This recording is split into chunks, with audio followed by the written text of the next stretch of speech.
आज मैं इस महान सदन के सामने जम्मू कश्मीर पुनर्गठन संशोधन विधेयक 2023 और जम्मू कश्मीर आरक्षण संशोधन विधेयक 2023 ये दोनों विधेयकों को कानून बनाने के लिए सदन के आशीर्वाद प्राप्त करने के लिए मैं यहाँ उपस्थित हुआ हूँ। मान्यवर, आज ये दो बिल पारित भी होंगे, इसलिए भी आज का दिन बहुत महत्वपूर्ण है। और आज का दिन जम्मू कश्मीर और भारत के इतिहास में अलग दृष्टि से भी बहुत सुवर्ण अक्षरों से अंकित होने वाला है, क्योंकि आज ही सर्वोच्च अदालत की संवैधानिक खंडपीठ ने धारा 370 को समाप्त करने का और जम्मू कश्मीर राज्य के पुनर्गठन का विधेयक, जो मैं 5 अगस्त 2019 को इस सदन में मोदी जी के लिए गए निर्णय के अनुमोदना में लेकर आया था, वो बिल लाने की मंशा, बिल का संवैधानिक रूप से स्वीकार और पूरी प्रक्रिया को भी माननीय सर्वोच्च अदालत ने संवैधानिक घोषित किया है, सर्वानुमत से किया। मान्यवर, बहुत सारे सवाल परसों तक उठाए गए। परसों भी लोकसभा में कहा गया कि ये बिल अभी लंबित है, क्यों जल्दबाजी में ला रहे हैं, सुप्रीम कोर्ट न्याय करेगी, आपको राह देखनी चाहिए। मान्यवर, ये सारे स्टैंड जो थे वो न्याय के लिए नहीं थे। नरेंद्र मोदी जी ने जो निर्णय किया था वो निर्णय को लंबित करने के लिए थे, उस इरादे से किए गए थे। मान्यवर, आज निर्णय कर लिया सुप्रीम कोर्ट ने, और ढेर सारी चीजों को जो भारतीय जनता पार्टी 1950 से बताती थी, और कांग्रेस, विपक्ष और विशेषकर कम्युनिस्ट भाइयों का हमेशा से हम पर आरोप था कि राजनीतिक बातें आप कर रहे हो। ये सारी चीजों को आज सर्वोच्च अदालत ने अमली जामा पहना लिया। न्यायालय ने माना कि जम्मू कश्मीर के पास कभी भी आंतरिक संप्रभुता नहीं थी, जो हमारा कहना था। उन्होंने कहा कि भारत के साथ ट्रीटी के कारण भारतीय संविधान के बाहर राज्य को कोई आंतरिक संप्रभुता नहीं मिलती है, इस बात को सुना। मान्यवर, न्यायालय ने माना कि अनुच्छेद 370 एक अस्थायी प्रावधान था, इसमें कोई शंका कुशंका नहीं है। ये संवैधानिक सत्य है कि धारा 370 अस्थायी समाधान। अब ये कुछ लोगों को पसंद नहीं आता है, और जो नेहरू जी के विचारों के, नेहरू जी के कामों के बड़े प्रशंसक है और अनुयायी है, उनको भी पसंद नहीं आता है जो हम कहते हैं। मगर मैं उनको बड़ी विनम्रता से पूछना चाहता हूं, अगर धारा 370 इतनी ही न्यायिक थी, इतनी ही जरूरतमंद थी, तो इसके सामने एक ही आर्टिकल है मान्यवर, जिसके सामने टेम्पररी शब्द का उपयोग किया गया, वो स्वयं नेहरू जी ने क्यों किया होगा? जो लोग कहते हैं कि धारा 370 परमानेंट है, वो संविधान सभा की मंशा का अपमान कर रहे हैं, संविधान का अपमान कर रहे हैं। मान्यवर, आज सुप्रीम कोर्ट ने कह दिया है कि इसका मतलब यह है, ये जो कहा धारा 370 अस्थायी प्रावधान था, इसका मतलब यह है कि ये दावा याचिकाकर्ता का 370 को कभी हटाया ही नहीं जा सकता। वो दावा सिरे से सुप्रीम कोर्ट ने खारिज कर दिया है कि संविधान को और देश के संसद के सदनों को पूरा अधिकार है धारा 370 हटाने।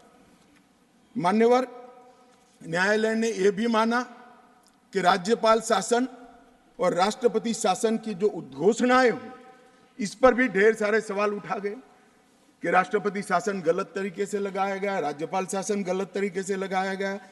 इन्होंने भी, सुप्रीम कोर्ट ने यह भी माना कि राज्यपाल शासन और राष्ट्रपति शासन की उद्घोषणाओं को चुनौती देना ठीक नहीं है, ये पूर्ण रूप से संवैधानिक प्रक्रिया के तहत। मान्यवर, अनुच्छेद 370(3) में जो प्रावधान है वो संविधान सभा ने ही तय किया है।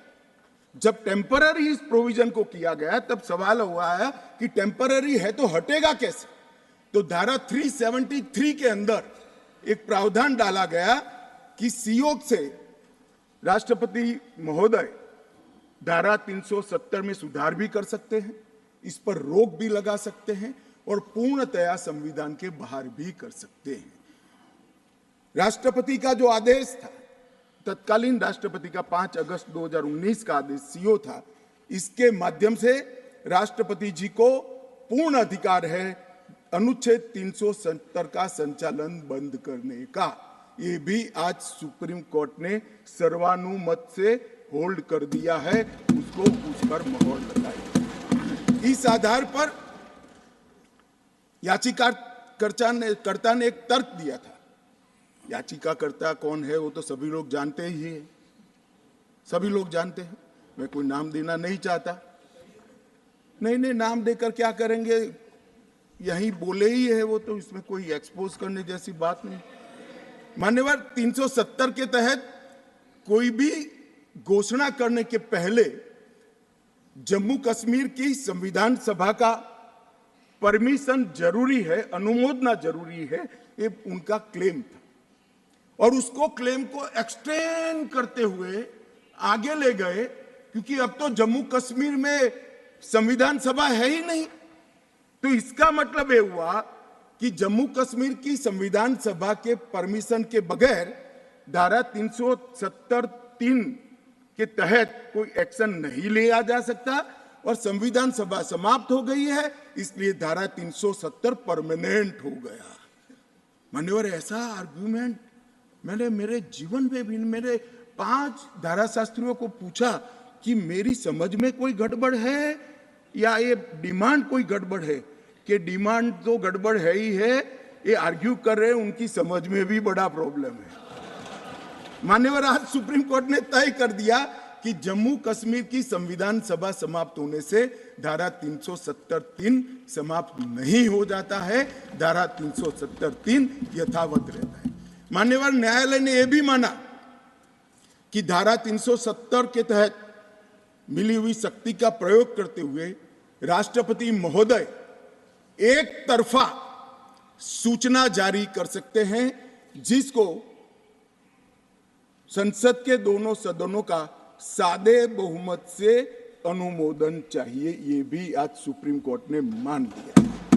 जो कहते थे कि राष्ट्रपति महोदय का सीओ ठीक नहीं है, आज उसका भी जवाब माननीय सुप्रीम कोर्ट ने दे दिया है। मान्यवर, उपयुक्त बिंदुओं का सीओ 272 पर कोई प्रभाव नहीं है, ये भी सिद्ध करते हुए अनुच्छेद 371(d) के तहत राष्ट्रपति द्वारा शक्ति का प्रयोग दुर्भावनापूर्ण नहीं है, उसको भी सुप्रीम कोर्ट ने होल्ड कर दिया है। मान्यवर, सुप्रीम कोर्ट ने यह भी होल्ड कर दिया है कि क्योंकि जब अब धारा 370 समाप्त हो चुकी है, अब जम्मू कश्मीर के संविधान का कोई अस्तित्व नहीं रहता है। मान्यवर, न्यायालय ने चुनाव कराने के लिए भी चुनाव आयोग को निर्देश करे। मान्यवर, बहुत सारे लोग, अब इसमें तो इतना सारा लूट गया, जो दावे थे सारे खारिज हो गए। तो एक पूंछ पकड़कर मैंने बाइट देखा करते हैं, क्या पूंछ पकड़ते हैं कि चुनाव आयोग ने ऑर्डर कर दिया। अरे भाई, क्या ऑर्डर करा? मैंने स्वयं कहा है कि हम चुनाव कराएंगे, इसमें कौन सी बड़ी बात है? इसी सदन में कहा है, लोकसभा में करा है, एज ए गृह मंत्री ऑन रिकॉर्ड करा है। उन्होंने कहा कि भाई राज्य का स्टेटस वापिस देंगे, तो ये भी मैंने कहा है। कि अप्रोप्रिएट टाइम पर राज्य का स्टेटस हम वापस देंगे। और सुप्रीम कोर्ट ने भी ये जो कहा है उसमें मेरे सदन में के बयान को और सॉलिसिटर जनरल के सुप्रीम कोर्ट के सामने बयान को कोट करते हुए कहा है। अब मुझे कोई समझाए इसमें विजय कहां से हुई है? घोर पराजय में विजय कैसे ढूंढना, इसकी कला कोई आप लोगों से सीख ले साहब। इतने बड़े घोर पराजय विजय कैसे ढूंढना, इसका कोई अभ्यास वर्ग साहब रखना चाहिए साथ अर्थ में। ये बहुत बड़ी कला है। मैं तो आज अगर उनके जैसे मेरे विचार होते तो ये सुप्रीम कोर्ट के जजमेंट को देखकर डिप्रेशन के मारे 1 महीना सदन में ना आता, मगर ये तो प्रेस कर रहे हैं। और कांग्रेस पार्टी ने आज प्रेस करी मान्यवर। और प्रेस में क्या किया कहा कांग्रेस पार्टी ने? कांग्रेस पार्टी ने ये कहा मान्यवर कि ये जजमेंट आने के बाद भी हम मानते हैं कि धारा 370 को गलत तरीके से हटाया गया है। अब मान्यवर देश के दोनों सदनों ने, देश की संसद की दोनों सदनों ने राष्ट्रपति के सीओ को अनुमोदना दे दी, कानून पारित हो गया, कानून नोटिफाइड हो गया। किसी ने चैलेंज भी किया सुप्रीम कोर्ट में, ठीक है, सबका अधिकार है, करना चाहिए। सुप्रीम कोर्ट में एक लंबी बहस भी हुई, 5 जजों की बेंच बनी और 5 सीनियर मोस्ट जज बने बैठे इसमें, लंबी बहस, सबकी सुनवाई हुई, आज फैसला भी आ गया। मगर ये फैसले के बाद भी ये कहते हैं कि हम इसको नहीं मानते हैं और हम मानते हैं कि धारा 370 गलत तरीके से हटाया गया है।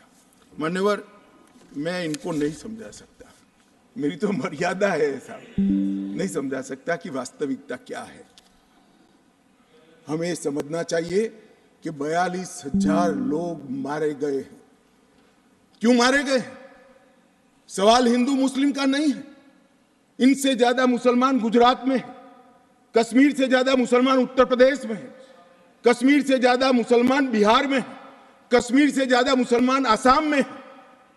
क्यों वहां अलगाववाद नहीं हुआ? क्यों वहां टेररिज्म नहीं हुआ? बाउंड्री का भी सवाल नहीं है साहब। कई ऐसे राज्य हैं, राजस्थान की बाउंड्री भी पाकिस्तान से लगती है, गुजरात की बाउंड्री भी पाकिस्तान से लगती। क्यों हुआ? क्योंकि धारा 370 अलगाववाद को बल देती थी और अलगाववाद के कारण आतंकवाद खड़ा हुआ। ये समझना ही नहीं था। एक गलत फैसला हो जाता है, कितने भी बड़े आदमी से हो सकता है, किसी भी पार्टी से भी हो सकता है, मगर जब इतिहास सिद्ध कर दे, समय सिद्ध कर दे ये फैसला गलत है, देश के हित में वापिस आना चाहिए। अभी भी मैं कहता हूं वापिस आइए, वरना जितने बचे हो इतने भी नहीं बचोगे। अगर अभी भी इस फैसले को चिपक कर रहना चाहते हो तो देश की जनता देखती है 2024 में 2-2 हाथ भी हो जाएंगे और जनता का परिणाम भी आ जाएगा और मोदी जी तीसरी बार प्रधानमंत्री। मान्यवर, मैं जिस 2 बिल को लेकर आया हूं वो 2 बिल एक प्रकार से सभी पार्टियों को मैंने सुना है, सर्वानुमत से बिल के तत्व को सबने समर्थन किया है। बिल का जो तत्व है, कंटेन है, इसका किया है। मुझे था कि विटास खड़े हो जाएंगे कि हम अपोज में खड़े हैं, मगर मैं सभी पार्टियों को कहता हूं, तब ये तो काउंट करता हूं कि कम्युनिस्ट पार्टी कभी अच्छे काम का समर्थन नहीं कर सकती है, इसलिए सभी पार्टियों से मेरा मत बाकी दलों से। मान्यवर, कमजोर और वंचित वर्ग, ये जो नाम है किसी भी नागरिक की डिग्निटी को बहुत हर्ट करने वाला नाम है, अंतर की गहराइयों तक दुख खड़ा करने वाला नाम है और बहुत समय से था। आज प्रधानमंत्री जी ने एक जो फैसला लिया है, जिस फैसले को वास्तविक स्वरूप देने के लिए मैं आपके सामने उपस्थित हुआ हूं, इसमें कमजोर और वंचित वर्ग की जगह अन्य पिछड़ा वर्ग ये नाम जोड़ने का फैसला दिया है, जो संवैधानिक ढंग से संवैधानिक शब्द है। मान्यवर, दूसरा बिल जो है वो दूसरा बिल जम्मू कश्मीर में सालों से अलग अलग प्रकार के विस्थापित हुए। मान्यवर, 80 के दशक से आतंकवाद की शुरुआत हुई, 89 से चरम सीमा पर पहुंचा।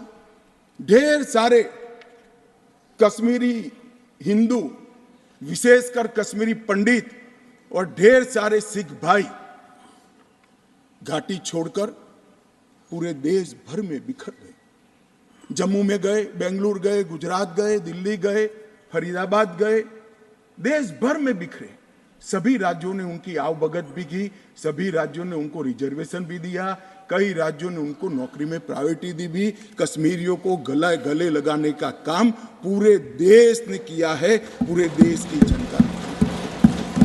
मान्यवर, वो बिखरे और ऐसे बिखरे कि अपने ही देश में वो विस्थापित हो गए, निराश्रित हो गए। जिनके पास अरबों खरबों की संपत्ति थी, वो दर दर की ठोकरें खाने के लिए मजबूर हो गए। मान्यवर, उन लोगों को सम्मान देने के लिए, और ये आंकड़ा कोई छोटा मोटा आंकड़ा नहीं है, 46,631 परिवार जो रजिस्टर्ड है वो वहां से विस्थापित हुए हैं, और 1,57,967 लोगों ने हमारे बहुत प्रयास के बाद 19 के बाद हमने एक अभियान चलाया, हर शहर में जाकर एडवर्टाइज दिया है, ऑनलाइन रजिस्ट्रेशन हो गया है और इतने लोग अब तक रजिस्टर हुए। तनख्वाह साहब ने कहा कि बहुत सारे हैं, करना चाहिए। मैं तो उनको निमंत्रित करता हूं, तनख्वाह साहब आप जितने भी छूट गए इसकी सूची लाइए, आधी सेकंड में मैं रजिस्टर कर आपको एक्नॉलेजमेंट। मान्यवर, ऑनलाइन प्रक्रिया है और मैं आज इस महान सदन के माध्यम से देश भर में बिखरे पड़े कश्मीरी पंडित और अन्य विस्थापितों को कहना चाहता हूं, नरेंद्र मोदी सरकार आपको न्याय देने के लिए कमिटेड है। आप मुझे लिखिए, कश्मीर सरकार को लिखिए, किसी भी विज्ञ के बगैर आपका रजिस्ट्रेशन कर दिया जाएगा। आप मतदार भी बनोगे, चुनाव भी लड़ पाओगे और जम्मू कश्मीर के अंदर आप मंत्री बनकर भी जा सकते हो। आपको पूरा। मान्यवर, 3 युद्ध भी हुए। 1947 में और 48 में युद्ध हुआ। 31,779 परिवार आज के पाकिस्तान अधिकृत कश्मीर से शरण लेकर भारत में आए। इनमें से 26,319 परिवार तत्कालीन जम्मू कश्मीर राज्य में बसे और शेष 5,460 परिवार अन्य भागों में बसे। दूसरा युद्ध हुआ 65 और 71 का, और छम्ब और नियाबत क्षेत्र से लगभग 10,065 परिवार विस्थापित हुए। 3500 परिवार 65 के युद्ध में हुए और इतने ही करीब 71 के युद्ध में हुए। अब तक 47, 65 और 71 के युद्धों में लगभग 41,844 परिवार विस्थापित हुए हैं। उनको भी भारत सरकार ने ढेर सारी चिंता करी है, मैं आगे बताता हूं। मगर ये बिल जो है मान्यवर, 3 सीटें, 2 जम्मू कश्मीर से विस्थापित परिवारों के लिए और 1 सीट पाक ऑक्यूपाई कश्मीर से विस्थापित आए हुए कश्मीरी भाइयों के लिए रिजर्व करने का काम नरेंद्र मोदी जी ने बहुत मन के साथ, चाव के साथ और संवेदना के साथ किया। मान्यवर, ये जो फैसला है उसी एक्ट का हिस्सा है जिस एक्ट को सब चैलेंज करते हैं। मैं उनको बताना चाहता हूं, जब आप 5 अगस्त 2019 के बिल को चैलेंज करते हो, तब आप डिलिमिटेशन कमीशन एक्ट को भी चैलेंज करते हो। ये मत भूलो कि आप इनके रिजर्वेशन के खिलाफ बात करते हो। मान्यवर, डिलिमिटेशन कमीशन ने गंभीरता से विचार करने के बाद समुदायों का प्रतिनिधित्व नॉमिनेशन द्वारा कराने की सिफारिश की है। और मान्यवर, जम्मू कश्मीर प्रशासन ने, जो आज स्वाभाविक है राष्ट्रपति शासन है, उसने भी अपना अभिप्राय डिलिमिटेशन कमीशन को दिया था। भारत सरकार ने के गृह मंत्रालय ने भी दिया था कि इनके प्रति सिंपैथेटिक व्यू लेना चाहिए, इनका प्रतिनिधित्व होना चाहिए। जब वो अपनी जमीन में ही नहीं है तो असेंबली में कैसे चुनकर जा सकते हैं। मान्यवर, और ये आदेश उन्होंने प्रकाशित किया था, जिसको आज कानूनी जामा पहनाकर मैं ये बिल को लेकर उपस्थित हुआ हूँ। मान्यवर, ये जो डिलिमिटेशन कमीशन ने और भी कई फैसले किए हैं, मैं जरा सदन के सामने पूर्व की स्थिति और अभी की स्थिति बताना चाहता हूँ। पूर्व में जम्मू में सिर्फ 37 सीट थी, 37 सीट थी। अब नए डिलिमिटेशन कमीशन ने 37 से बढ़ाकर 43 सीट जम्मू क्षेत्र में बनाने का काम। मान्यवर, कश्मीर में 46 सीट थी, 46 सीटें थी। अब 46 की जगह 47 सीटें, 47 सीटें बनाने का काम। इस तरह से जम्मू और कश्मीर दोनों को मिलाकर 83 सीटें थी। लद्दाख की सीटें निकाल दी है क्योंकि वहां यूटी बन चुकी। 83 सीटें थी, उसकी जगह 90 सीटें अब डिलिमिटेशन कमीशन ने करी है, जिसको भारत सरकार ने माना है। और पाक ऑक्यूपाई कश्मीर की 24 सीटों को आरक्षित रखा गया है, क्योंकि हम अभी भी मानते हैं, कोई जिसको जो बोलना है वो बोले। इस सदन में बोला हुआ शब्द इतिहास बनता है। मैं आज फिर से कहना चाहता हूं, पाक ऑक्यूपाई कश्मीर भारत का है, हमारा है, और हमसे कोई नहीं चाहता। मान्यवर, हमने 24 सीटें पाक ऑक्यूपाई कश्मीर के लिए सुनिश्चित की है। मान्यवर, अब तक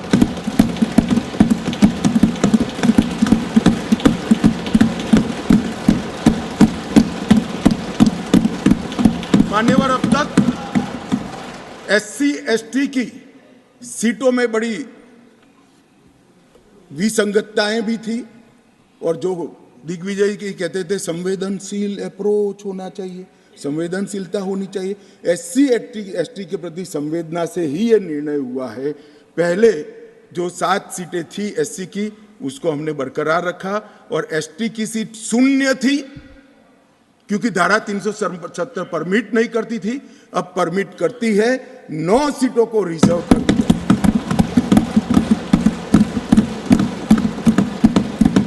अरे जो कह रहे थे हमारे डॉक्टर साहब कि गुर्जर बकरवालों ने इस देश को बचाया है, मैं सदन में इस देश के गृह मंत्री के नाते कहना चाहता हूं, मान्यवर, कभी भी युद्ध हुआ, कभी भी आतंकवादियों ने पैंतरे रचे, मेरे गुर्जर बकरवाल भाइयों ने भारत के तिरंगे को ऊंचा रखा। और आज सालों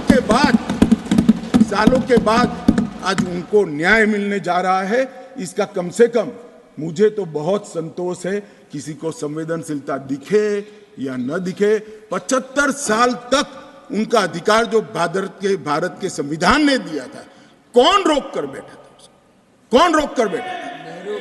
क्या कोई जवाब दे सकता है? जम्मू कश्मीर के ST भाइयों के अधिकारों को कौन रोक कर? ये 3 परिवार रोक कर बैठे थे मान्यवर, जो 370 को एंजॉय कर रहे मान्यवर। और इसके अलावे भी ओपन सीट में भी वो लड़ सकते हैं। माननीय दिग्विजय सिंह ने कहा, माननीय सदस्य ने कहा कि भाई इसमें स्पष्टता नहीं है, इनको कितनी मिलेगी, इनको कितनी मिलेगी। मैं फॉर इंफॉर्मेशन दिग्विजय सिंह को कहना चाहता हूं, ये इन प्रिंसिपल बिल है। ट्राइबल डिपार्टमेंट और OBC डिपार्टमेंट से अलग से इसके बिल आएंगे, जिसमें इसके रिजर्वेशन की सीटों की और चिन्हित करने की व्यवस्था होगी। वो एक अलग प्रक्रिया है, मगर ये स्पष्टता से कर देते। मैं दिग्विजय सिंह को बहुत अच्छे तरीके से जानता हूँ। जब भी वो हंसकर बोलते हैं तब बहुत समाज के अंदर डिस्टर्बेंस होता है। बड़ा रिकॉर्ड है उनका, मैं रिकॉर्ड को जानता हूं। आज भी हंसकर बोले, मैंने बोला क्या निहितार्थ थे, फिर मैंने ध्यान से उनकी चीज को याद कर सोचा, तो मुझे मालूम पड़ा कि इन्होंने कहा कि भाई किसी का छीनकर तो नहीं लगू। ये गुर्जर और बकरवाल को लड़ाना चाहते हैं, गुर्जर और बकरवाल को लड़ाना चाहते हैं। मैं आज फिर से कह देता हूं मान्यवर, बैठ जाइए दिग्विजय जी, अब हो गया, लोग समझ चुके हैं आपको, बैठ जाइए। He is not yielding. He is not yielding. He is not yielding. Go ahead. Honorable Home Minister. He is not yielding. He is not yielding. मान्यवर, मैं स्पष्टता करना चाहता हूं, गुर्जर भाइयों की एक भी सीट लिए बगैर बड़े संवेदनशीलता से बकरवाल भाइयों को दिया गया।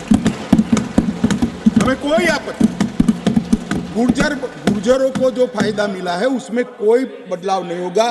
ट्राइबल के सारे फायदे एजुकेशन में और बाकी सारे नौकरियों के रिजर्वेशन में जितने भी फायदे गुर्जर भाइयों को मिल रहे हैं, पहाड़ियों को मिल रहे हैं, वो पहाड़ियों को जो भी मिलेगा वो उसके अलावे मिलेगा। एक भी नौकरी ना खत्म होगी, ना एक भी शिक्षा की सीट खत्म होगी। पूरा का पूरा अधिकार आपका भी रहेगा, उनका भी। मान्यवर, एक बहुत बड़ी चर्चा चली कि जवाहरलाल नेहरू जी का कश्मीर के लिए कंडक्ट और इस पर हमारा नजरिया थोड़ा तंग है। जहां तक तंग नजरिए का सवाल है साहब, देश की एक भी इंच जमीन का सवाल है, हमारा नजरिया तंग रहेगा, हम दिल बड़ा नहीं कर सकते। किसी को अधिकार नहीं है अपने बड़े हृदय को दिखाने के लिए देश का एक भूभाग देश से चला जाए और मूक दर्शक बनकर खड़े रह जाए। किसी को अधिकार नहीं। मैं आज फिर से कहता हूं, ये आरोप से मैं सहमत हूं। हमारा नजरिया तंग है।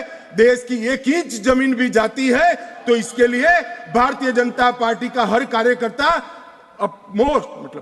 सर्वोच्चता से संघर्ष करेगा, लड़ाई करेगा और लड़ेगा। हमें कोई इसमें शर्म की बात नहीं। मान्यवर, मैं कुछ बातें कहना चाहता हूं। बहुत कुछ कहा है, अभी कहा गया नेहरू के कारण कश्मीर यहां है। नेहरू जी के न होते तो शायद ये बिल ही नहीं आता और कश्मीर होता ही नहीं। इस तरह से कहा। मैं आज कहना चाहता हूं कि जो आजादी के बाद भारत की रचना को जानते हैं उनको मालूम होगा हैदराबाद में इससे भी बड़ा प्रॉब्लम हुआ था। क्या जवाहरलाल जी गए थे क्या?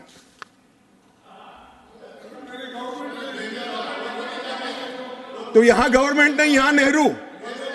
क्या कर रहे हो खड़गे जी? अभी भी वापस आओ।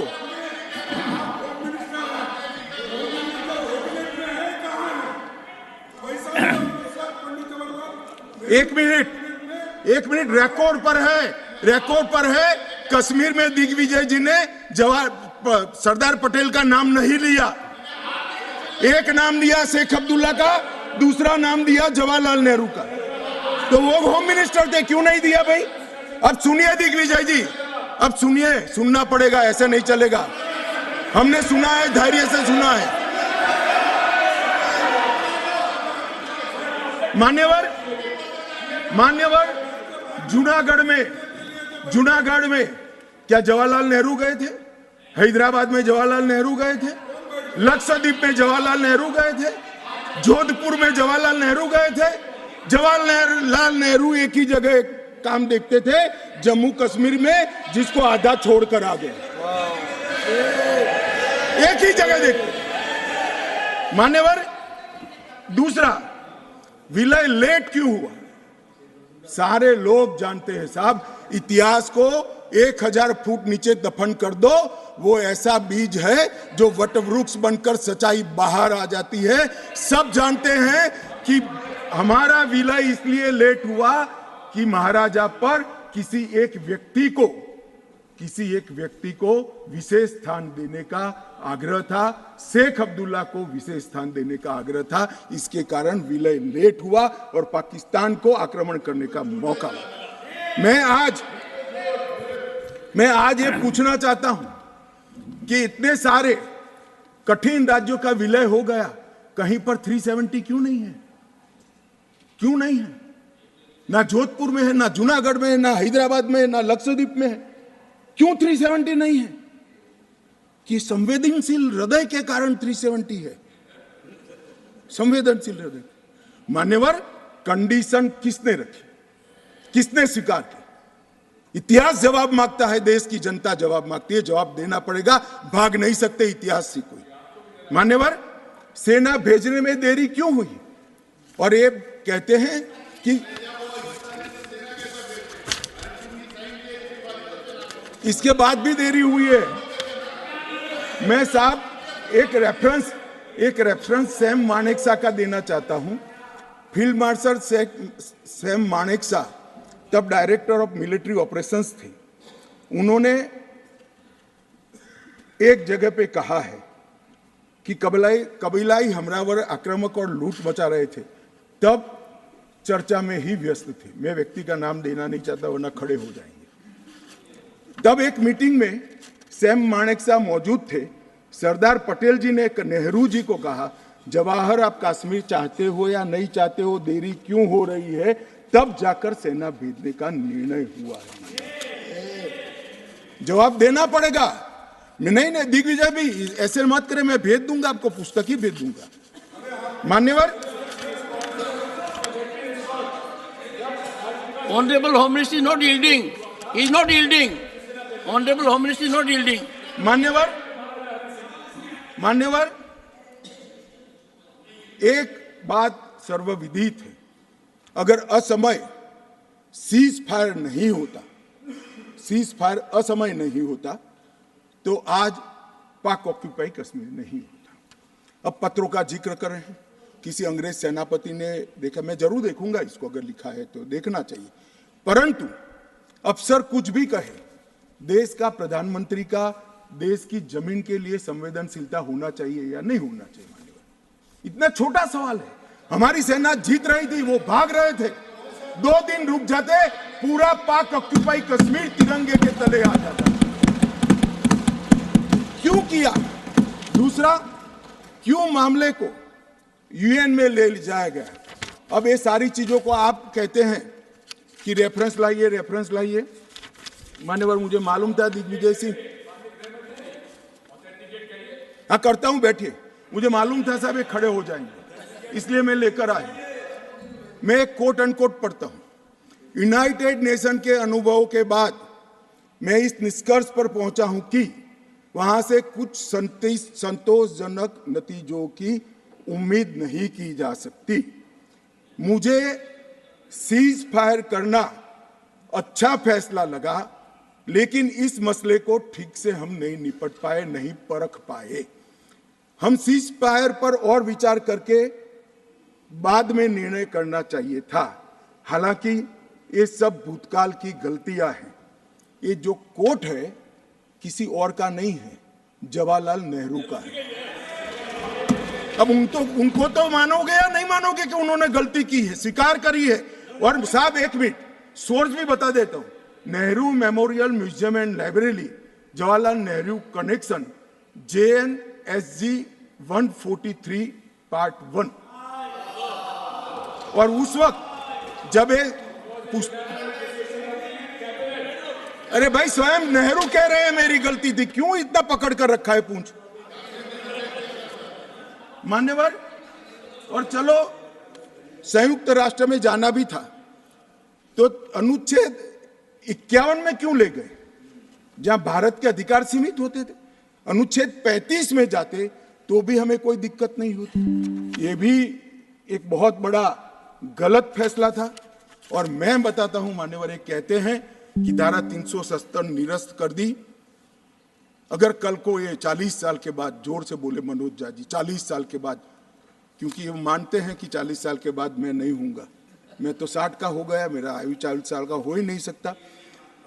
वो कहते हैं 40 साल के बाद इतिहास पूछेगा तो कौन रिस्पॉन्ड? मैं बताता हूं, 2 सदी तक अगर धारा 370 का फैसला गलत है तो मेरी सरकार का है, मेरा फैसला। प्रधानमंत्री नरेंद्र मोदी जी ने फैसला लिया है। ना मोदी जी इस फैसले से भाग सकते हैं, ना हमारी कैबिनेट भाग सकते हैं, और ना हमारा पार्टी भाग सकता है। रिस्पॉन्सिबिलिटी ऑन करनी पड़ती है। जब इमेज बिल्डिंग के लिए बड़े बड़े फैसले लेते हैं, संवेदनशील दिमाग से फैसले लेते हैं, तब इसको ऑन भी करना पड़ता है और देश को जवाब भी देना पड़ता है। इस तरह से नहीं चलता है इतिहास। और इतिहास, मेरी बात आज भी मानकर चलिए दिग्विजय सिंह, इतिहास किसी को नहीं बख्शता है, किसी को नहीं बख्शता है। मान्यवर, आज जो बिल लेकर मैं आया हूं, काफी लोगों ने पूछा कि क्या बदलाव आया है। अब मेरी कोई चश्मे की दुकान तो है नहीं जिससे वास्तविकता दिखाने का चश्मा मैं किसी को पहना सकूं। सबको अपने अपने चश्मे से देखना पड़ेगा, और चश्मे का अगर कांच गलत है तो दृश्य गलत हो जाता है। मान्यवर, पूरा कश्मीर और जो 2 करोड़ यात्री पूरे देश से जाकर आए, लाखों यात्री अमरनाथ यात्रा कर आए, हर महीने लाखों यात्री वैष्णो देवी के दर्शन करके आते हैं, और 100 से ज्यादा अधिक फिल्मों के शूटिंग हुए हैं, वो सभी एक मुख से कहते हैं कि कश्मीर की परिस्थिति अच्छी है, मगर स्वीकार करने को तैयार नहीं। मुझे मालूम नहीं है कौन सा चश्मा पहनकर ये देखते हैं।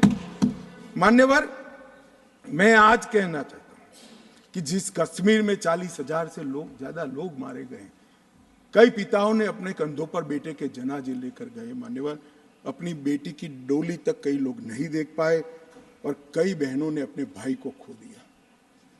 इनकी वेदना, हृदय अगर संवेदनशील है तो ही इसका अनुभव कर सकते हैं, मगर हमारे हृदय में जिनके हाथ में हथियार है, इसके लिए ही संवेदना है, तो इसका रास्ता मेरे पास नहीं है। मान्यवर, मैं इनकी मदद नहीं कर सकता, क्योंकि हमारे लिए मन में संवेदना है कश्मीर के युवा के लिए, कश्मीर की बच्चियों के लिए, और घाटी के भविष्य के लिए संवेदना है, आतंकवादियों के लिए नहीं। मान्यवर, मैं समझता हूं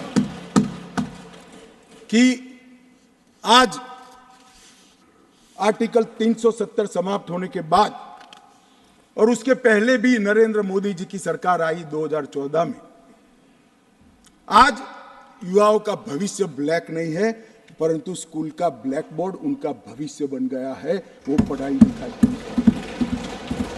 जो युवा, मान्यवर, पत्थर लेकर घूमते थे, मोदी सरकार ने, इस प्रधानमंत्री ने इसके हाथ में लैपटॉप पकड़ाने का काम किया है, पूरी दुनिया का एक्सेस।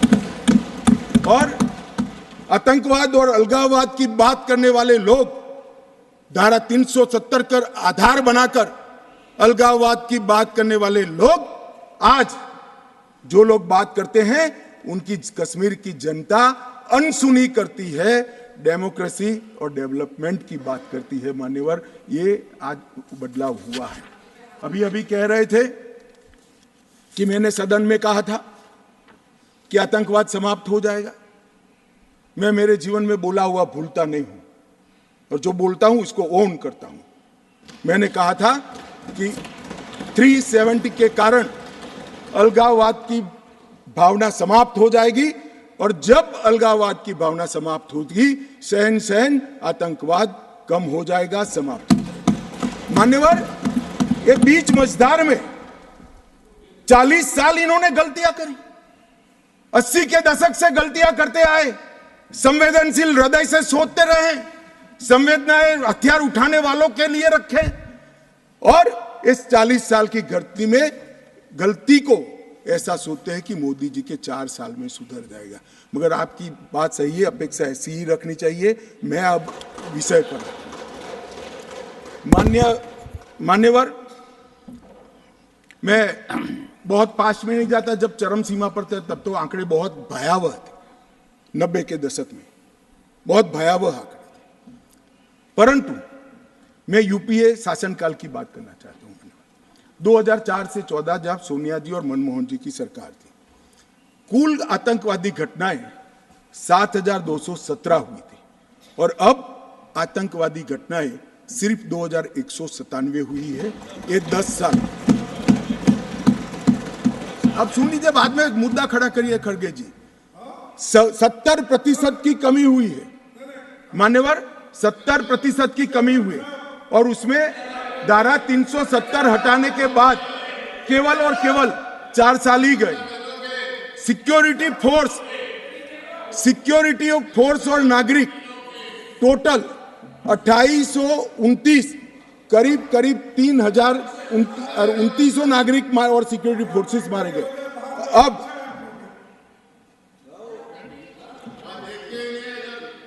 मान्यवर, 3,000 नागरिक उस वक्त 4 से 14 में मारे गए, 14 से 23 में 891 नागरिक मारे गए। 70% की कमी सिक्योरिटी फोर्सेस और नागरिक, और सिक्योरिटी फोर्सेस की मृत्यु में भी 50% की मान्यवर कमी हुई। ये कह रहे हैं कि क्या हुआ है, मैं आंकड़े बताना चाहता हूं और मनोज जी खास देखे। आत्मा है तो अंधेरे में टटोल कर सुने, सोचे और विचार परिवर्तन होता है तो ईश्वर के लिए करे। मान्यवर, ऑर्गेनाइज स्टोन पेल्टिंग 2010 में 2654 घटनाएं थी, 2023 में सिर्फ 4 साल हुए हैं, एक भी पथराव की घटना नहीं हुई, एक भी नहीं। स्टोन पेल्टिंग में नागरिकों की मृत्यु 2010 में 112 हुई थी, क्योंकि स्टोन पेल्टिंग ही नहीं हुई है तो मृत्यु भी नहीं हुई, 0 मृत्यु हुई। मान्यवर, स्टोन पेल्टिंग में जख्मी नागरिकों की मैं बात करता हूं, सिक्योरिटी फोर्स नहीं, नागरिक जो घाटी के हैं वो 6235 थे, क्योंकि स्टोन पेल्टिंग नहीं हुई है 0 जख्मी हुए। अरे भैया, इनको दिखाई नहीं देता है। सीज फायर वायोलेशन की घटनाएं 2010 में 70 थी और 2023 में 6 हुई। घुसपैठ के प्रयास 489 थे, सिर्फ 48 हुए हैं। मान्यवर, वापिस लौट गए आतंकवादी 18 थे 2010 में, अभी 281 आतंकवादी घाटी छोड़कर। ये संवेदनशीलता का नमूना है नागरिकों के प्रति। मान्यवर, मैं आज बताना चाहता हूं आपको, इसलिए बताना चाहता हूं कि हमने सिर्फ टेररिज्म के खिलाफ आवाज नहीं उठाया है, टेररिज्म के खिलाफ आवाज नहीं उठाया, इस पर आक्रामक कार्यवाही करी, ऐसा नहीं है। हमने टेररिज्म की इको सिस्टम को खत्म करने का काम किया। जो टेररिज्म को फाइनेंस करते थे उन पर भी काम किया है।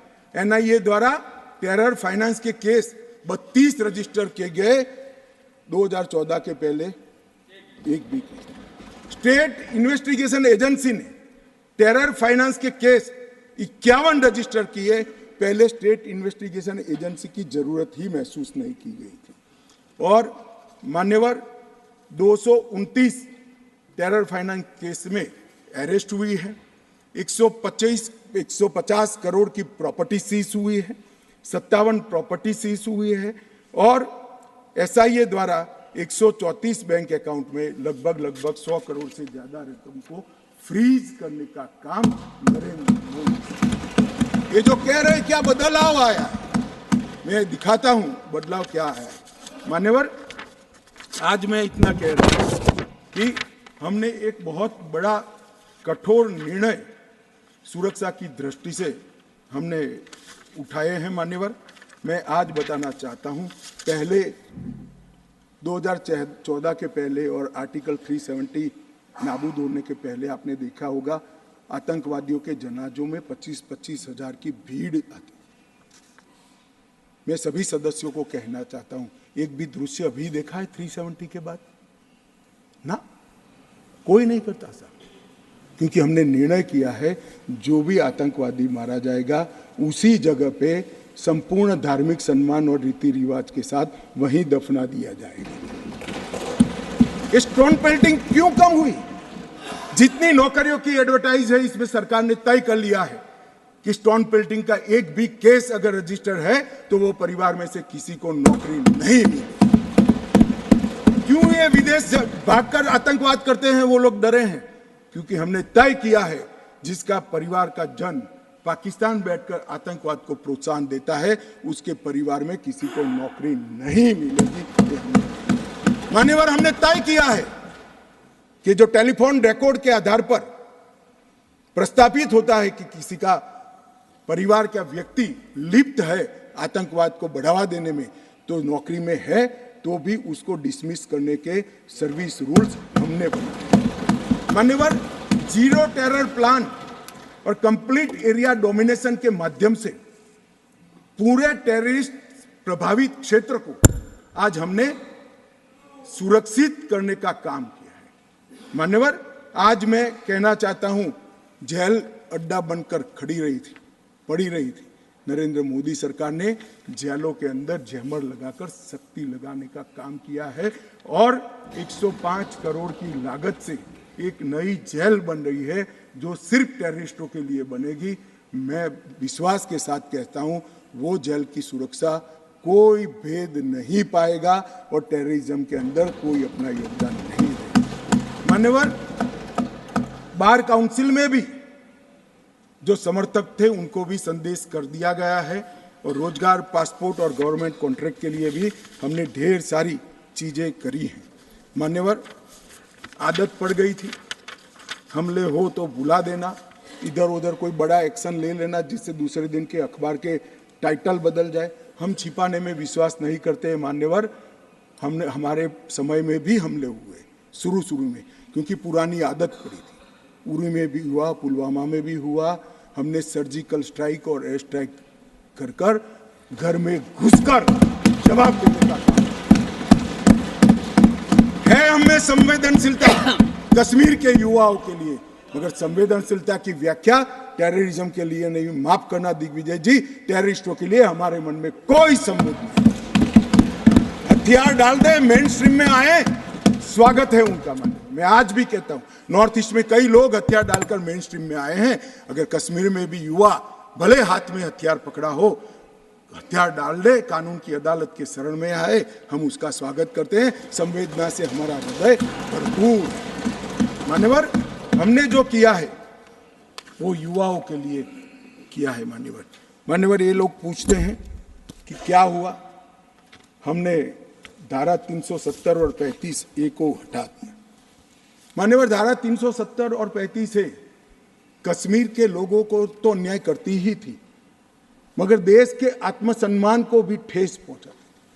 ये सिर्फ कश्मीरी लोगों का सवाल नहीं था, मनोज जाजिब, कश्मीरी लोगों का सवाल नहीं था, 130 करोड़ लोगों का सवाल था। हमारे स्थापक नेता श्यामा प्रसाद मुखर्जी ने उस वक्त सवाल उठाया था और नेहरू जी की मिनिस्ट्री छोड़ दी थी कि एक देश में 2 विधान, 2 प्रधान और 2 निशान कैसे हो सकते हैं? नहीं हो सकते। और इसलिए इन्होंने इस पर आंदोलन किया और उनकी शंकास्पद मृत्यु हो गई और वो शहीद हो गए।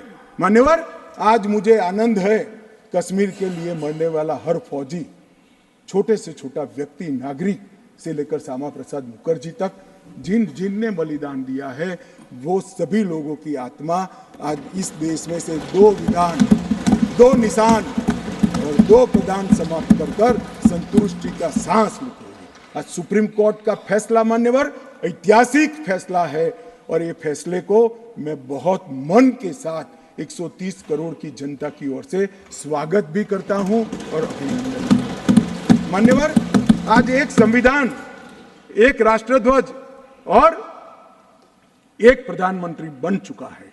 श्यामा प्रसाद मुखर्जी का स्वप्न साकार हो चुका है। 2 राजधानी रखी, 2 दरबार रखे, सालाना 200 करोड़ रुपए का खर्च होता है। मान्यवर, अब एक केंद्रीय कानून है, जो केंद्रीय कानून है सभी राज्यों में जाता है, ऐसे कश्मीर में भी जाता है। मान्यवर, कश्मीरी, डोगरी, हिंदी, इसको पहली बार मान्यता देने का काम प्रधानमंत्री नरेंद्र मोदी जी ने किया। 35A के तहत कश्मीर की महिलाओं को न्याय देने का काम प्रधानमंत्री नरेंद्र मोदी जी ने किया। मान्यवर, शिक्षा हो, नौकरी हो, पहली बार रिजर्वेशन देने का काम प्रधानमंत्री नरेंद्र मोदी जी ने। पहली बार एसटी समुदाय को विधानसभा में आरक्षण देने का काम नरेंद्र मोदी जी ने। राइट टू एजुकेशन एक्ट पहली बार धारा 370 जाने के बाद वहां हुआ। भूमि अधिग्रहण, पुनर्वसन और पुनर्स्थापना में उचित मुआवजा का कानून पहली बार जम्मू कश्मीर में धारा 370। फॉरेस्ट राइट्स एक्ट पहली बार 370 समाप्त होने के बाद। SC/ST prevention of atrocity act पहली बार जम्मू कश्मीर में 370 जाने के बाद। विसल ब्लोअर प्रोटेक्शन एक्ट पहली बार जम्मू कश्मीर में 370। साहब, ये विसल ब्लोअर, ये भ्रष्टाचार के जुड़ा हुआ मामला था। जम्मू कश्मीर के किसी भी नागरिक को पूछो, सिफारिश के सिवाय नौकरी नहीं मिलती थी। माननीय, बड़ी परेशानी थी, भ्रष्टाचार होता था, क्योंकि 3 ही परिवारों का शासन था। क्यों विसल ब्लोअर प्रोटेक्शन एक्ट वहां लगाएंगे? अभी अभी झारखंड में किसी एमपी के यहां, मैं किस दल के हैं कहना नहीं चाहता, पूरी दुनिया जानती है, इतनी सारी कैश मिली कि बैंक के कैशियर कहते हैं हमने भी इतनी कैश कभी देखी नहीं है। गिनते गिनते 5 दिन हो गए, 27 मशीनें गर्म हो गई, मान्यवर, गर्म हो गई, मशीनें बंद हो गई, मगर अभी समाप्त नहीं होता है। और एक घमंडिया गठबंधन ने इसकी टीका भी नहीं की है, उसको सस्पेंड भी नहीं किया, एक भी। मान्यवर, ये खड़े हो गए,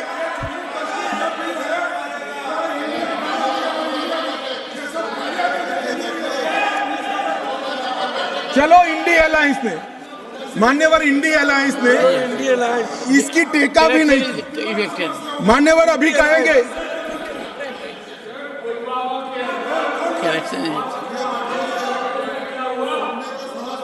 correction is elected, but take it. मान्यवर मुझे मालूम है नहीं बैठेंगे, क्योंकि ओबीसी को सम्मान देना है, महिलाओं को रिजर्वेशन देना है, ये नहीं बैठेंगे, मुझे पूरा भरोसा है। वॉकआउट करेंगे। कितनी भी कटु बात को हम सुन लिए, अब आप जवाब नहीं सुनोगे, क्या बात है? 6 घंटे तक मैंने सुना है आपको, कैसे ना नहीं सुनोगे मुझे?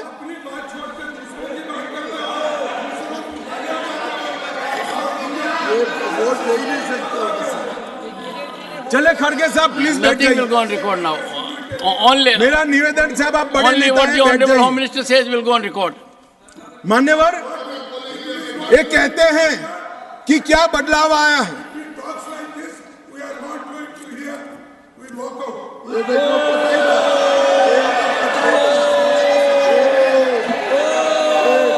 ओबीसी बोलिए साहब, ओबीसी बोलिए, महिला ओबीसी,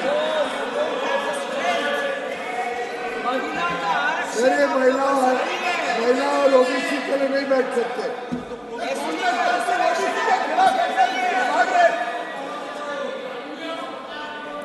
मान्यवर, बहुत सारे पीयूष भाई जैसे भले हृदय के लोगों को था कि ये जवाब सुनेंगे, मैं इनकी ऑफिस में कॉफी पीने के लिए गया, मैंने कहा नहीं सुनेंगे। तो पीयूष भाई ने मुझे पूछा क्यों नहीं सुनेंगे, मैं कोई कांग्रेस पार्टी ओबीसी विरोधी पार्टी है, इसलिए निश्चित इन्होंने काका काललकर कमीशन के रिपोर्ट को दबा कर रखा, इन्होंने मंडल कमीशन के रिपोर्ट को दबा कर रखा, इन्होंने ओबीसी आयोग को संवैधानिक मान्यता नहीं दी, इन्होंने ओबीसी के बच्चों को केंद्रीय पूल में रिजर्वेशन का अधिकार नहीं दिया, और इन्होंने ओबीसी का हमेशा विरोध करने का काम किया है। अभी अभी इनके नेता को किसी एनजीओ ने लीक कर दिया है, अर्थ मालूम है या नहीं है मालूम नहीं, कभी पूछ ले कोई फुल फॉर्म तो तकलीफ आ जाए मान्यवर, परंतु अभी एक लीक कर दिया है तो ओबीसी ओबीसी ओबीसी। तो एक पत्रकार मुझे कह रहा था, इतना बोले मैं कि इसकी एक तिथि होती है 180 दिन, पहली बार कब मिले बोले वो देख लेना, 180 दिन के बाद विषय बदल जाएगा। इसमें कुछ मन से नहीं होता है साहब। पूरा जीवन इनके पिताजी ने संसद के लोकसभा में खड़े रहकर मंडल कमीशन को लागू करने का विरोध कर दिया, वो आज ओबीसी की बात कर रहे हैं। मुझे तो भरोसा साहब नहीं बैठेंगे, मगर साहब ये पूछ रहे थे क्या परिवर्तन आया है। मैं आज उनको कहना चाहता हूं कि मुरली मनोहर जी राष्ट्रीय अध्यक्ष थे, नरेंद्र मोदी जी हमारी यात्रा के संयोजक थे, लाल चौक में तिरंगा फहराना था, हम सभी गए थे, हमें जाने नहीं दिया। मोदी जी और कुछ लोग जान की परवाह करे बगैर गए और तिरंगा फहरा है। तिरंगा फहराने के लिए भारत के हिस्से पर सेना को दखल करना पड़ता था, वही लाल चौक में 26 जनवरी को घर घर तिरंगा फहरा गया। मान्यवर कहते हैं क्या परिवर्तन आया है। 30 साल से थिएटर बंद थे, थिएटर नहीं चलते थे कश्मीर में।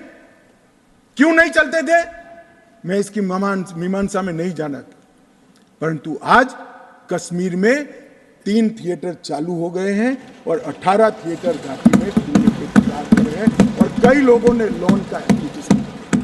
मान्यवर, शूटिंग नहीं होता था, 21 से अब तक 24 तक 100 शूटिंग हो चुके हैं मान्यवर, 100 शूटिंग हो चुके हैं मान्यवर। ये सब कहेंगे, इसको भी धर्म के चश्मे से देखेंगे। मैं आज कहना चाहता हूं कि मुहर्रम का जुलूस भी 30 साल तक नहीं निकला था, अभी नरेंद्र मोदी सरकार के समय में है। मान्यवर, इनको बदलाव दिखाई नहीं पड़ेगा। जैसे मैंने कहा, उनके चश्मे में खराबी है, वो आज भी गलती स्वीकार करने के लिए तैयार नहीं है। मगर मैं उनको कहना चाहता हूं कि देश आपकी स्वीकृति का मोहताज नहीं है। देश की जनता अब समझ चुकी है कि कश्मीर के सवाल के मूल में जवाहरलाल नेहरू की गलतियां थी, वो पूरा देश। मान्यवर, जीएसडीपी वो डेवलपमेंट का बड़ा द्योतक होता है। 1 लाख करोड़ का जीएसडीपी था 2014-15 में और आज 2,27,927 करोड़, डबल हो चुका है। डिग्री कॉलेज 94 थे, आज 147 है। ना आईआईटी था, ना आईएम था, ना एम्स था। आईआईटी भी खुल चुका, आईएम भी खुल चुका, 2 एम्स की प्रक्रिया चल रही है, एक खुल चुका है, दूसरा खुल जाएगा। मेडिकल कॉलेज 4 थे, 7 नए मेडिकल कॉलेज खुले। नर्सिंग कॉलेज 1 भी नहीं था, 15 नर्सिंग कॉलेज खुले। मेडिकल सीट 500 थी, आज 1300 मेडिकल सीटें हैं। पीजी मेडिकल सीट 367 थी 70 साल में, आज 297 नई जोड़ने का काम नरेंद्र मोदी सरकार ने किया। मिड डे मील के तहत सिर्फ रिकॉर्ड पर, करप्शन तो जो होता होगा, रिकॉर्ड पर 6 लाख बच्चों को भोजन मिलता था, आज 9,31,000 बच्चों को भोजन मिलता है मान्यवर। और मान्यवर, 30 लाख से टूरिस्ट का आंकड़ा 2 करोड़ पार कर गया मान्यवर। ये बताता है कि घाटी में ठीक है। 1485 से अधिक होम स्टे, अभी बताया जांगड़ा जी ने कि पहचान छुपा कर जाना पड़ता था, अच्छी गाड़ी में नहीं बैठ सकते थे, परिचय नहीं दे सकते थे। यहाँ घाटी के मुसलमान भाइयों के वहाँ होम स्टे चल रहा है और गुजरात, महाराष्ट्र, बंगाल से जाने वाले व्यक्ति इनके घर में रहकर खाना खाकर घाटी का लुत्फ लगभग 10,000 बिस्तर होम स्टे के अंदर हो गए मान्यवर। और प्रधानमंत्री ग्राम सड़क योजना प्रतिवर्ष 1100 का एवरेज था, अब 8,086 किलोमीटर का एवरेज बना है। 47 स्मार्ट सिटी के तहत योजनाएं थी, आज 173 है। प्रधानमंत्री आवास सिर्फ 24,000 बने थे, आज 1,45,000 बने हैं। घरेलू नल कनेक्शन सिर्फ 7,82,000 थे, आज 13,54,000 बने हैं। गठित की गई सेल्फ हेल्प ग्रुप 4,000 थी, आज 19,000 है। माननीय शिशु मृत्यु दर जो सबसे कठिन हेल्थ पैरामीटर है, इसका गिरावट बहुत कठिनता के साथ होता है। जो हेल्थ के पैरामीटर्स को जानते हैं उनको मालूम होगा। 1,000 पर 22 शिशु मारे जाते थे, आज 1,000 पर सिर्फ 16 शिशु मारे जाते हैं। 47 जन औषधि केंद्र थे, आज 227 जन औषधि केंद्र वहाँ पर स्थापित हो चुके हैं। मान्यवर, इनको दिखाई नहीं पड़ेगा। मैं आज चले गए हैं, मगर दिग्विजय जी को कहना चाहता हूं, ये नरेंद्र मोदी जी के हृदय की संवेदना है कि घाटी और जम्मू में इतना बड़ा बदलाव डेवलपमेंट के क्षेत्र के अंदर हुआ है। मान्यवर, सिर्फ हाइड्रो इलेक्ट्रिसिटी में 30,000 करोड़ का भारत सरकार ने इन्वेस्ट किया। रेलवे का पैसा अलग, नेशनल हाईवे का पैसा अलग। मान्यवर, लगभग पेंशन के लाभार्थी सिर्फ 6 लाख थे, रजिस्ट्रेशन नहीं होता था जम्मू की साइड से। अब ट्रांसपेरेंट रजिस्ट्रेशन के बाद 10 लाख लाभार्थी पेंशन के हो गए हैं। फूड सिक्योरिटी का कवरेज 43.8% था, आज 100% हो चुका है। हेल्थ कवरेज देश भर में एकमात्र राज्य ऐसा है जहां प्रधानमंत्री आयुष्मान भारत योजना मान्यवर सिर्फ गरीबों के लिए नहीं है, गरीब से लेकर धनी से धनी तक, फारूक अब्दुल्ला जी तक, सभी को प्रधानमंत्री आयुष्मान भारत योजना का फायदा मिलता है। ओपन डेफिकेशन 50 से 60% था, अब 100% है। ऑनलाइन सर्विसेज सिर्फ 60 सेवाओं में थी, आज 1100 सेवाओं में ऑनलाइन सर्विसेज हो गई है। और स्पोर्ट्स में युवाओं की भागीदारी सिर्फ 2 लाख थी, आज 2022 में जम्मू कश्मीर के 60 लाख युवाओं ने खेलों में हिस्सा लिया। मान्यवर पूछते हैं कि क्या बदलाव आया, मैं इनको ही बताना चाहता हूं। और मान्यवर ढेर सारी चीजें हैं, अब ये चले गए हैं, मैंने दूसरे सदन में भी बताया, मगर मैं देश की जनता को विश्वास दिलाना चाहता हूं कि मोदी जी ने लाल किले सी प्राचीर से इस देश को वादा किया था, और मोदी सरकार और प्रधानमंत्री स्वयं इस चीज पर अड़े हैं कि कश्मीर के युवाओं को हाथ में कभी बंदूक नहीं लेनी पड़ेगी, पत्थर नहीं लेने पड़ेंगे, इनके हाथ में लैपटॉप और किताबें भी होगी, नए कश्मीर की शुरुआत होगी। मान्यवर आतंकवाद मुक्त कश्मीर बनने की शुरुआत हो गई है। नया कश्मीर, विकसित कश्मीर, जब विकसित भारत बनेगा, कश्मीर देश के सभी राज्यों के समकक्ष होकर वहां पर खड़ा होगा। दुनिया भर के यात्री आएंगे ऐसे कश्मीर की रचना के लिए। ये जो विधेयक लेकर मैं आया हूं, मैं आपको निवेदन करता हूं सभी लोगों को।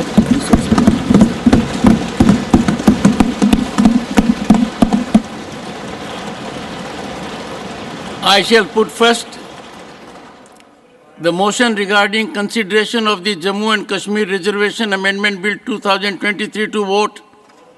The question is that the Jammu and Kashmir Reservation Amendment Bill 2023 as passed by Lok Sabha be taken into consideration. Those in favor, please say aye. Aye. Those against will please say no. I think the ayes have it, the ayes have it, the ayes have it. The motion is adopted. We shall now take up clause by clause consideration of the bill. Clause 2 stands part of the bill. Those in favor will please say aye. Aye. Those against will please say no. I think the ayes have it, the ayes have it, the ayes have it. Clause 2 is adopted. Clause 1, the enacting formula and the title stand part of the bill. Those in favor will please say aye. Aye. Those against will please say no. I think the ayes have it, the ayes have it, the ayes have it. Clause 1, the enacting formula and the title are adopted. Shri Amit Shah to move that the bill be passed. महोदय, मैं प्रस्ताव करता हूं कि विधेयक को ये सदन पारित करे। Motion moved that the bill be passed. The question is that the bill be passed.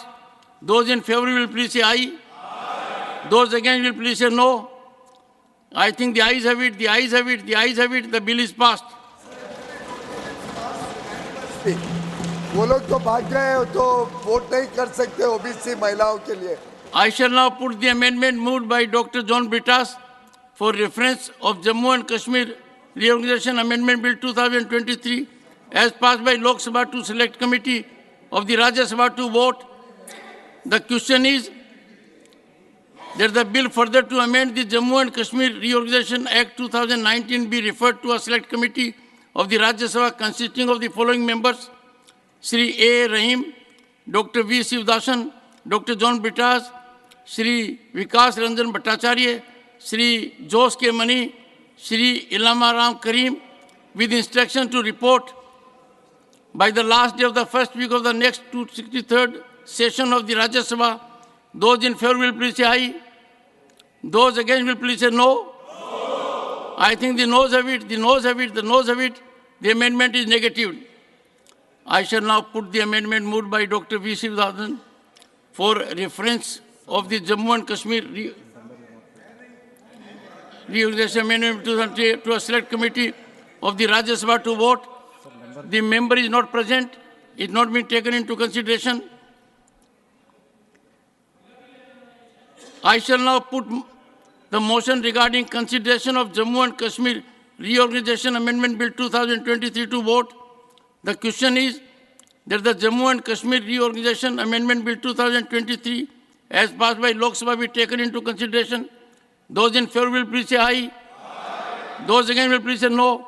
I think the ayes have it, the ayes have it, the ayes have it. The motion is adopted. We shall now take up clause by clause consideration of the bill. Clause 2 stands part of the bill. Those in favor will please say aye. Aye. Those against will please say no. I think the ayes have it, the ayes have it, the ayes have it. Clause 2 is adopted. Clause 3 stands part of the bill. There are 6 amendments. John Britas, Shri Santosh Kumar P., Dr. Fozia Khan, they are not present.